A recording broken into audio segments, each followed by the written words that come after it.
வாழைக்காய் வறுவல்,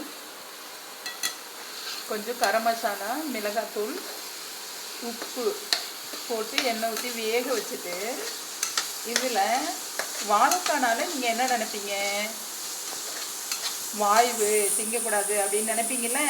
அப்படியெல்லாம் நினைக்காதீங்க. முட்டி வலிக்கு ரொம்ப நல்லது இந்த வாழைக்காய். முட்டியில் ஒரு ஜவ்வு மாதிரி ஒரு இது இருக்கும் பசை, அந்த கரைஞ்சிட்டுனா தான் நம்மளுக்கு முட்டி வலி வரும். அந்த ஜவ்வு உருவாகிறதுக்காக வாழைக்காயை நீங்கள் சாப்பிட்லாம். இங்கே பாருங்கள், கொஞ்சம்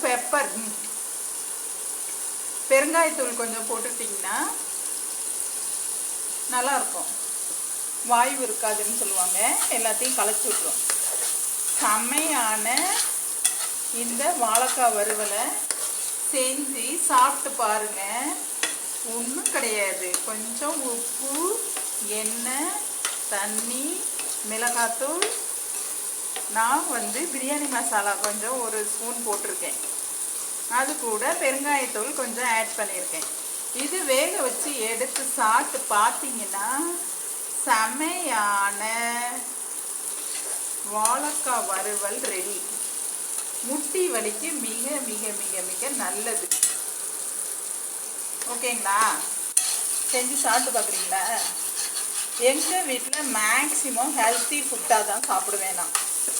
அதனால தான் எந்த விதமான சுகர் கிடையாது, கம்ப்ளைண்ட் கிடையாது, டாக்டர் செக்கப் போகணுங்கிற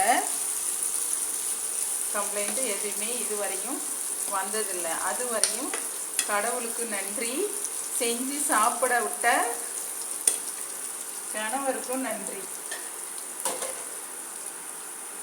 அது கூட பார்த்தீங்கன்னா எங்கள் வீட்டில் இந்த டிஷ்ஷை பாருங்கள், முருங்கைக்கீரை சாம்பார். நாங்கள் 2 பேர் தாங்க, அதனால கொஞ்சமாக வச்சுருக்கோம், தீரணும் இல்லையா? அதனால ஓகே.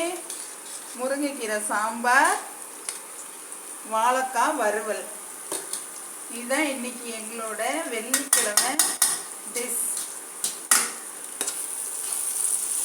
பாய். வாங்க அனைவரும் சாப்பிட்லாம். எங்கள் வீட்டில் டெய்லி நான் செய்கிற சமையலை உங்களுக்கு பகிர்ந்துக்கிறேன்.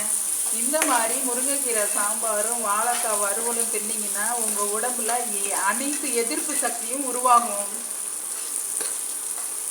பாய். டன்.